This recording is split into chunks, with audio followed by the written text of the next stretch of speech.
আসসালামু আলাইকুম। আজকের বাংলা নিউজে সবাইকে জানাচ্ছি স্বাগতম। শুরুতে জানাচ্ছি বিশ্ব আলোচিত খবরের সংবাদ শিরোনাম। আজকের বাংলা নিউজের সাথেই থাকুন।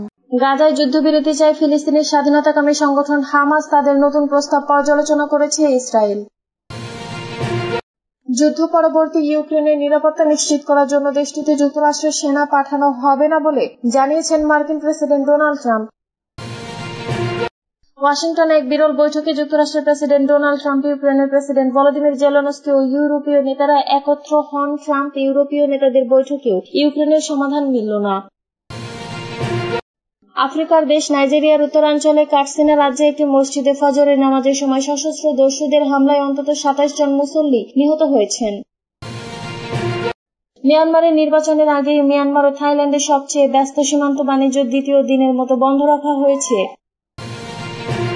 ইসলামপন্থীদের আনুকূল্য নিয়ে বিএনপিকে চলতে হবে বিশেষ সাক্ষাৎকার বাংলাদেশ খেলাফত মজলিসের আমির ও হেফাজতে ইসলামের কেন্দ্রীয় যুগ্ম মহাসচিব মাওলানা মামুনুল হক। এতক্ষণ শুনছিলেন বিশ্ব আলোচিত খবরের সংবাদ শিরোনাম। এবার বিস্তারিত। হামাসের যুদ্ধবিরতির প্রস্তাব পর্যালোচনা করছে ইসরায়েল। গাজায় যুদ্ধবিরতি চায় ফিলিস্তিনের স্বাধীনতাকামী সংগঠন হামাস, তাদের নতুন প্রস্তাব পর্যালোচনা করছে ইসরায়েল। গতকাল ইসরায়েলের দুই কর্মকর্তা বিষয়টি জানিয়েছেন। নতুন প্রস্তাবে ৬০ দিনের জন্য যুদ্ধবিরতি এবং গাজায় হামাসের হাতে থাকা অর্ধেক ইসরায়েলি জিম্মি মুক্তির কথা বলা হয়েছে। গত সপ্তাহে ইসরায়েলের গাজা নগরীর নিয়ন্ত্রণ নিতে নতুন হামলার পরিকল্পনার ঘোষণা করার পর থেকে যুদ্ধবিরতির প্রচেষ্টা নতুন করে গতি পায়। যুক্তরাষ্ট্র সমর্থিত যুদ্ধবিরতির প্রস্তাব নিয়ে পরোক্ষ আলোচনা আবার শুরুর জন্য হামাস ও ইসরায়েলকে চাপ দিতে শুরু করে যুদ্ধবিরতির মধ্যস্থতাকারী মিশর ও কাতার। হামাসের এক কর্মকর্তা বলেছেন, যুদ্ধবিরতির নতুন প্রস্তাবে ইসরায়েলি ১০ জন জীবিত জিম্মি ও ১৮ মৃতদেহের বিনিময়ে ইসরায়েলের কারাবন্দী দণ্ডপ্রাপ্ত ২০০ জন ফিলিস্তিনি ও অনির্দিষ্ট সংখ্যক নারী ও অপ্রাপ্ত বয়স্ক বন্দীকে মুক্তি দেওয়ার বিষয়টি রয়েছে। মিশরের দুজন নিরাপত্তা সূত্র এই তথ্য নিশ্চিত করেছে। ওই সূত্র বলেছে, হামাস আরো কয়েক হাজার বন্দীর মুক্তি চেয়েছে। প্রস্তাবে গাজা থেকে ইসরায়েলি বাহিনীর আংশিক প্রত্যাহারের কথাও রয়েছে। বর্তমানে গাজার ৭৫% এলাকায় নিয়ন্ত্রণ ইসরায়েলি বাহিনীর হাতে। এছাড়া প্রস্তাবে আরো মানবিক সহায়তা গাজায় প্রবেশের অনুমতির কথা বলা হয়েছে, যেখানে ২২ লাখ মানুষ দুর্ভিক্ষের মুখোমুখি। গত জুলাইয়ে দুই পক্ষের মধ্যে সর্বশেষ পরোক্ষ আলোচনা কোনো সমঝোতা ছাড়াই শেষ হয়। ওই আলোচনার ব্যর্থতার জন্য উভয় পক্ষ একে অপরকে দায়ী করে। যুক্তরাষ্ট্রের মধ্যপ্রাচ্য বিষয়ক বিশেষ দূত স্টিভ উইটকফের প্রস্তাবিত রূপরেখা ইসরায়েল আগে মেনে নিলেও কিছু বিষয় নিয়ে মতবিরোধের কারণে আলোচনা অচল হয়ে পড়ে।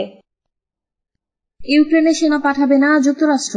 যুদ্ধ পরবর্তী ইউক্রেনের নিরাপত্তা নিশ্চিত করার জন্য দেশটিতে যুক্তরাষ্ট্রের সেনা পাঠানো হবে না বলে জানিয়েছেন মার্কিন প্রেসিডেন্ট ডোনাল্ড ট্রাম্প। মঙ্গলবার মার্কিন সংবাদ মাধ্যম ফক্স নিউজের সরাসরি সম্প্রচারে এই কথা বলেন তিনি। গতকাল সোমবার হোয়াইট হাউসে ইউক্রেনের প্রেসিডেন্ট ভলোদিমির জেলেনস্কি ও ইউরোপীয় নেতাদের সঙ্গে বৈঠক করেন ট্রাম্প। সেখানে রাশিয়ার সঙ্গে যুদ্ধ বন্ধের একটি চুক্তি হলে তারপর কিভাবে ইউক্রেন নিরাপত্তা নিশ্চিত করা হবে তা নিয়ে আলোচনা হয়। বৈঠকে ট্রাম্প বলেন, ইউক্রেনের নিরাপত্তায় সহায়তা দেবে যুক্তরাষ্ট্র।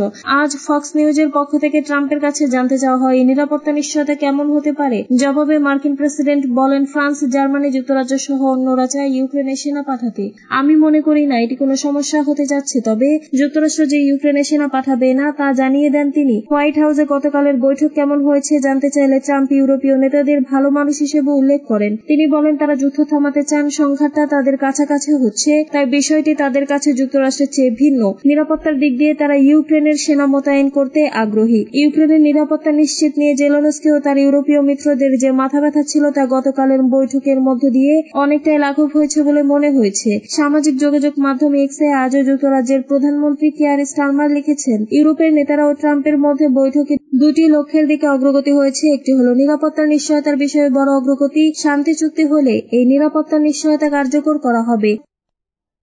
ট্রাম্প ইউরোপীয় নেতাদের বৈঠকে ইউক্রেনের সমাধান মিলল না। ওয়াশিংটনে এক বিরল বৈঠকে যুক্তরাষ্ট্রের প্রেসিডেন্ট ডোনাল্ড ট্রাম্প, ইউক্রেনের প্রেসিডেন্ট ভলোদিমির জেলেনস্কি, ইউরোপীয় নেতারা একত্র হন। ইউক্রেন যুদ্ধ বন্ধের উপায় খুঁজতে এই বৈঠক হয়, তবে ঘণ্টার পর ঘণ্টা আলোচনার পরও শান্তি চুক্তি বা যুদ্ধবিরতি নিয়ে কোনো অগ্রগতি হয়নি। 18 আগস্ট হোয়াইট হাউসে হওয়া এই বৈঠকে অংশ নেন যুক্তরাজ্যের প্রধানমন্ত্রী কিয়ার স্টারমার, ফ্রান্সের প্রেসিডেন্ট এমানুয়েল ম্যাক্রো, জার্মানির চ্যান্সেলর ফ্রেডরিক ম্যাৎসো, ইতালির প্রধানমন্ত্রী জর্জিয়া মেলোনি, ফিনল্যান্ডের প্রেসিডেন্ট আলেকজান্ডার স্ট্যাব, ইউরোপীয় commissioner president Ursula von der Leyen এবং ন্যাটোর মহাসচিব মার্ক রুটে। ট্রাম্প নিজেই মন্তব্য করেন, হোয়াইট হাউসে একসঙ্গে এত প্রধানমন্ত্রী ও প্রেসিডেন্ট আগে কখনো আসেননি। বৈঠকের শুরুতে ট্রাম্প বলেন, রাশিয়ার প্রেসিডেন্ট ভ্লাদিমির পুতিন শান্তি প্রতিষ্ঠায় আগ্রহী, তবে অন্য নেতারা মনে করেন দ্রুত আলোচনায় গেলে পুতিন সুবিধা নিতে পারেন। জার্মানির চ্যান্সেলর ম্যাথু উদাহরণ টেনে বলেন, রাশিয়াকে ইউক্রেনের দোনবাস অঞ্চল দিয়ে দেওয়া মানে যুক্তরাষ্ট্রের ফ্লোরিডা ছেড়ে দেওয়া। বৈঠকের এক পর্যায়ে ট্রাম্প বৈঠক থামিয়ে পুতিনকে ফোনে 40 মিনিট কথা বলেন।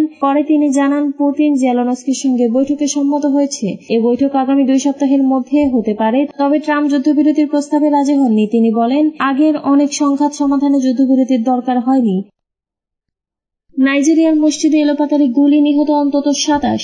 আফ্রিকার দেশ নাইজেরিয়ার উত্তরাঞ্চলে কাটসিনা রাজ্যে একটি মসজিদে ফজরের নামাজের সময় সশস্ত্র দস্যুদের হামলায় অন্তত 27 জন মুসল্লি নিহত হয়েছেন। এ ঘটনায় আহত হয়েছেন আরো কয়েকজন। স্থানীয় গ্রাম প্রধান ও হাসপাতালের একজন কর্মকর্তা এই তথ্য জানান। স্থানীয় বাসিন্দারা জানান, মালুমফাসি এলাকার প্রত্যন্ত উঙ্গুয়ান মান্তাও গ্রামে মুসল্লিরা গতকাল মঙ্গলবার ভোরে নামাজ আদায়ের জন্য মসজিদে জড়ো হয়েছিলেন। তখন বন্দুকধারীদের এলোপাতাড়ি গুলিতে হতাহতের এই ঘটনা ঘটে। প্রাথমিকভাবে এখন পর্যন্ত কেউ হামলার দায় স্বীকার করেনি। নাইজেরিয়ার উত্তর পশ্চিম ও উত্তর মধ্যাঞ্চলে প্রায়ই এমন হামলার ঘটনা দেখা যায়। স্থানীয় পশুপালক ও কৃষকেরা জমি ও পানির সীমিত প্রাপ্যতা নিয়ে সংঘর্ষে জড়িয়ে পড়েন। গত জুনে এমনই একটি হামলায় দেশটির উত্তর মধ্যাঞ্চলে শতাধিক মানুষ প্রাণ হারান। মঙ্গলবারের রক্তপাতের পর আরো হামলা ঠেকাতে উঙ্গুয়ান মান্তাও গ্রামে সেনাবাহিনী ও পুলিশ মোতায়েন করা হয়েছে বলে জানান রাজ্যের কমিশনার নাসির মুয়াজু।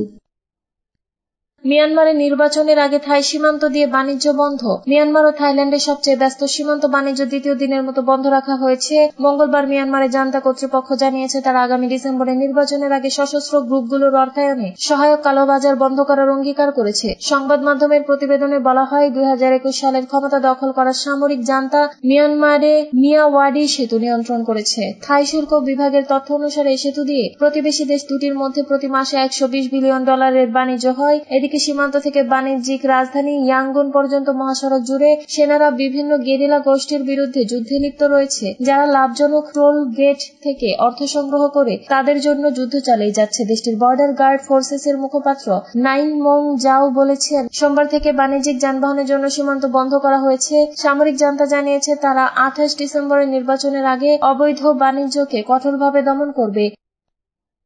ইসলামপন্থীদের আনুকূল্য নিয়ে বিএনপিকে চলতে হবে। প্রথম আলো প্রশ্ন করেন, নির্বাচন করবেন মামুনুল হক? আমি ব্যক্তিগতভাবে নির্বাচন করতে আগ্রহী না, তবে যদি দলীয় বিবেচনায় এবং জাতীয় প্রয়োজনে নির্বাচন করতে হয় সেক্ষেত্রে আমি নির্বাচন করব। কোন আসনে চিন্তা করছেন? এমন প্রশ্নের উত্তরে মামুনুল হক বলেন, আসন হিসাবে 3টা জায়গার সম্ভাবনা আছে। প্রথম আলো প্রশ্ন করেন, মোহাম্মদপুর না হয়ে আপনাদের বাসা বাড়ি আছে, মাদ্রাসা শিক্ষা প্রতিষ্ঠান আছে, কিন্তু একটা নির্বাচনে জেতার জন্য যে জনপ্রিয়তা প্রয়োজন বা আপনাদের দলের যে সাংগঠনিক শক্তির অবস্থান থাকা প্রয়োজন, সেটা কি মোহাম্মদপুর, লালবাগ, বাগেরহাটে আছে? মামুনুল হক বলেন, উত্তরে না, আমার একক দলীয়ভাবে সেই পর্যায়ের কর্মী বাহিনী না থাকলেও মোহাম্মদপুরে আমাদের নির্বাচন করার মতো পরিবেশ আছে। প্রথম আলোর প্রশ্ন করেন, সেক্ষেত্রে কি কারোর সঙ্গে জোট করতে হবে? উত্তরে মামুনুল হক বলেন, নির্বাচন জোটবদ্ধ হতে পারে, আবার জোটবদ্ধ ছাড়াও যদি আমরা এককভাবেও নির্বাচন করি তাহলেও এটা ভালো ফলাফলের আশা করতে পারি। প্রথম আলো প্রশ্ন করেন, শোনা যাচ্ছে বিএনপি আপনাকে মোহাম্মদপুরের আসনটি ছাড়তে পারে, এমন গুঞ্জন আছে সরকার এলে আপনাকে